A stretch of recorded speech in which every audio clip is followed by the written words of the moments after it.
Le forum de coopération sino-africaine qui a été lancé en 2000 a aujourd'hui 2 décennies. Et il est clair que quand le forum était lancé en 2000, certains étaient très amusés par rapport en fait à ce nouveau cadre de partenariat qui a été mis en place par la République populaire de Chine pour essayer de mettre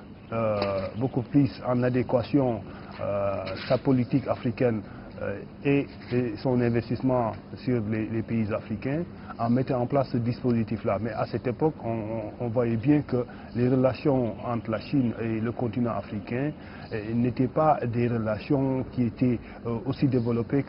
comme elle l'est aujourd'hui. Parce qu'à l'époque, le volume des investissements chinois était très faible. Les échanges économiques entre la République populaire de Chine et le continent africain aussi étaient aussi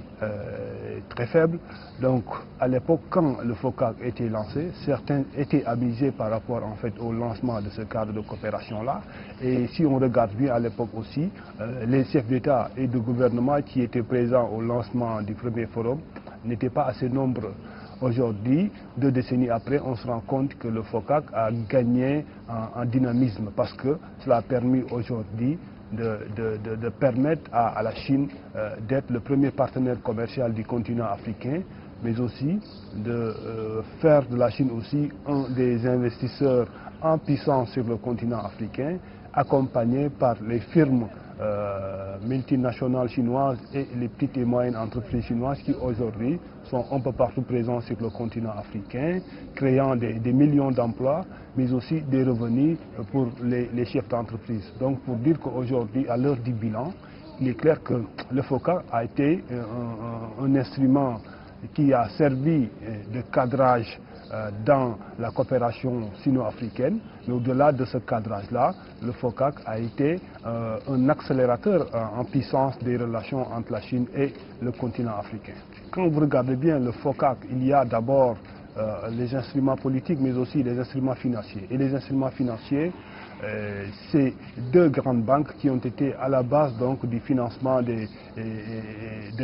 l'investissement chinois sur le continent, à savoir Exim Bank of China et China Development Bank. Si vous regardez bien en fait la dimension financière, vous allez vous rendre compte qu'aujourd'hui,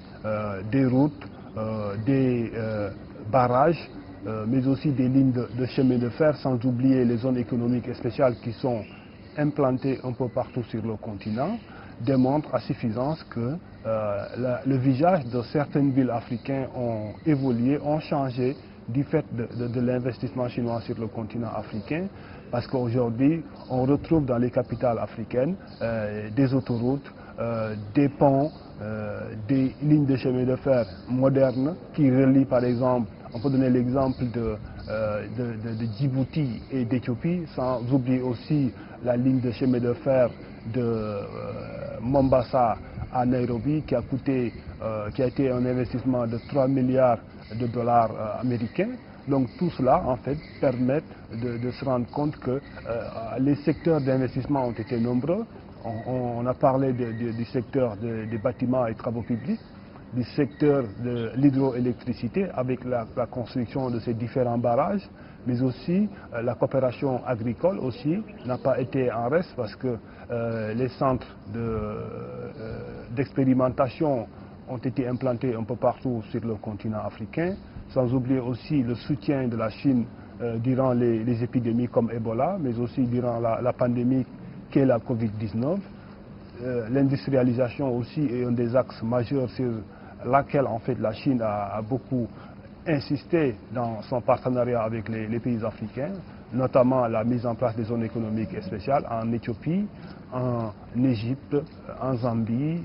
au Nigeria. Aujourd'hui, au Sénégal, nous avons la plateforme industrielle de Diamniadio. Donc, les instruments qui sont mobilisés sont nombreux, sans oublier aussi la formation avec la mise à disposition de dizaines de milliers de bourses pour les pays africains, permettant à ce que des étudiants africains qui voudraient